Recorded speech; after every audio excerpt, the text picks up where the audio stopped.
Hello, and welcome to First State Heritage Park, located in historic downtown Dover, Delaware's first urban parks without boundaries. My name is Ryan Schwartz. I'm the Interpretive Programs Manager here for Delaware State Parks, and today I am standing beneath the sign of the Golden Fleece. Now, this street corner could be one of dozens just like it spread throughout Delaware's quaint villages, but in reality, this particular spot could not be more important in Delawarean history. After all, it was on this location in 1783, when the building here was known as the Golden Fleece Tavern, that Delaware became the first state. Now, you can walk down almost any street today in America and in any town in America, and you'll come across an establishment proclaiming itself to be a tavern. And overwhelmingly, those places exist to serve you a cold glass of beer. But back during the 1700s, taverns served a far greater and more nuanced purpose. Not only were they a place for you to get a beer, because of course you could get one of those too, but they were also a place for you to get a bed and a belly full as well. You see, taverns emerged as a part of a sedate 5-mile-an-hour world in the 1700s. Travelers needed a place to stay and rest themselves, and not to mention their weary horses, on their long journeys to wherever it is they happened to be going. And so these taverns would spring up as way stations, and those way stations might then grow up into a town. I mean, that's the story right here in Dover. Dover, the very capital of Delaware, started out as just a courthouse serviced by two prominent taverns. The first of those taverns was originally known as the Tavern at the Sign of the King George, which, after a spat you might have heard of in 1776, became known as the Tavern at the Sign of George Washington. Meanwhile, right across the street, right behind me, grew the second tavern, probably the most prominent, the Tavern at the Sign of the Golden Fleece. Now, you couldn't have picked a better spot in Dover to establish your tavern, right here on the public square. Today, the public square is better known as the Dover Green, but back in the 1700s, this location was the beating heart of colonial Dover. The Golden Fleece Tavern in particular was only a few steps away from the courthouse, which back in those days stood where the old State House on the Green does today. Now, the first tavern was established here in 1742 by a man named Timothy Cummings. Mr. Cummings didn't stay in the tavern business very long, just long enough to convert his home into the second tavern here in Dover, Delaware. Now, that tavern would eventually be purchased by the two most famous tavern keepers at the Golden Fleece, that being French and Elizabeth Battelle in 1762. 12 years later, they purchased the tavern outright and made it into the premier tavern here in Dover.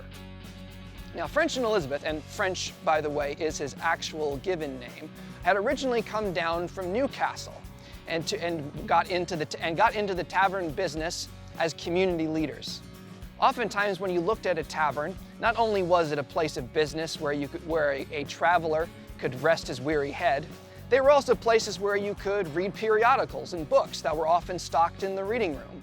It was a logical place for you to pick up your mail because, of course, travelers came in from every direction. And the Golden Fleece boasted the largest meeting room in town, making it a logical destination for dances and social functions. French Battelle in particular showed a flair for the community. And as the turbulence of the American Revolution began to rear its head, his previous service in the French and Indian War came to the forefront. French Battelle, during the war, served as a leading member of the Kent County militia establishment and served effectively to suppress loyalism in the area and police the county to keep it well and firmly within revolutionary hands. As the largest building in Dover at the time, it's logical then that the Golden Fleece Tavern would have a strong place in the city's revolutionary heritage. I mean, not only was it a meeting place for numerous revolutionary committees, but it was also noted as the location for the mustering of at least 2 Delaware militia companies for service with Washington's Continentals. Beyond that, it seems as well that the Golden Fleece served as a link in a line of intelligencers spying on the British naval operations on the Delaware from Lewistown. But then in 1777, disaster struck. The war was not going well. A large flotilla of British warships left the city of New York, sailed down past Delaware, and up the Chesapeake Bay. They landed almost 20,000 British soldiers at what is today Elkton, Maryland, and they marched north. Their destination? Philadelphia, the American capital. After defeating General Washington's forces at the Battle of Brandywine, the British occupied the American capital, and Philadelphia is just one hard day's march away from what was the capital of Delaware at the time, Newcastle. In response to this threat, the General Assembly decided to move itself from Newcastle down here to Dover that year and met for the first time in October of 1777, and it never moved back. Dover then became the official capital of the state. Unfortunately, for the assemblymen when they arrived, there was no public building capable of housing them. There was, however, the meeting room at the Golden Fleece Tavern. And so from 1777 until 1790, when the old State House was finally completed for their use, the Golden Fleece and the tavern at the sign of George Washington together served as the capital of Delaware for a full 13 years.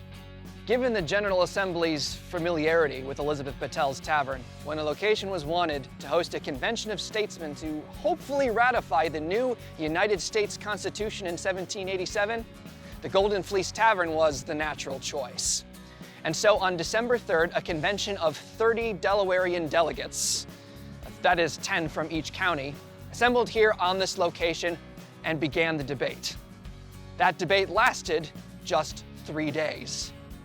On December 6th, the delegates came together and unanimously agreed, fully, freely, and entirely, to approve of and then thus ratify the United States Constitution. The very next day, December the 7th of 1787, the document was signed and returned to Philadelphia. That made Delaware the very first state to officially ratify the United States Constitution. Why did they ratify so fast? It's pretty simple, actually.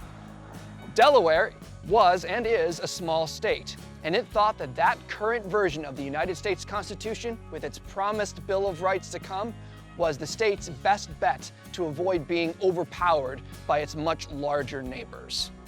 And they got a pretty cool nickname out of the deal. It's ironic for such an important moment in Delaware's history that for the longest time, we had absolutely no firm idea as where the decision to ratify the Constitution of the United States was actually made. The meeting notes have been lost, and so any official record was gone.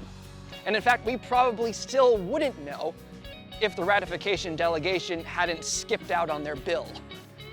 After what was no doubt a determined inquiry by Elizabeth Battel, she was eventually issued an invoice for £2, 10 shillings from the state of Delaware.